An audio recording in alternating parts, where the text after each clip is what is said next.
आपका phone iPhone है और इसकी बैटरी नहीं चल रही है, वो स्लो बैटरी जो है 20 चार्ज हो रहा है, तो सेटिंग्स कुछ ऐसे करेंगे जिससे कि बैटरी की लाइफ बढ़ जाएगी। आपको जाना है बैटरी में, बैटरी पे क्लिक करके यहाँ पे आपको जाना है चार्जिंग में।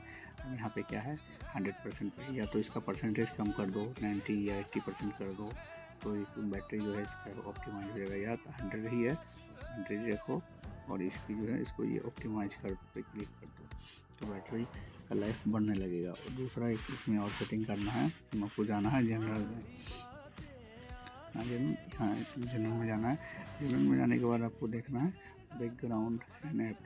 देखो ये सारे ऐप है ना, ये सब बैटरी ले रहे हैं, तो इसको क्या करना है आपको ऑफ़ कर देना है। यहाँ से जाना है और इस पर ऑफ़ कर दो। अब क्या है ना, ये सारे ऐप जो है बैटरी नहीं ले रहे हैं,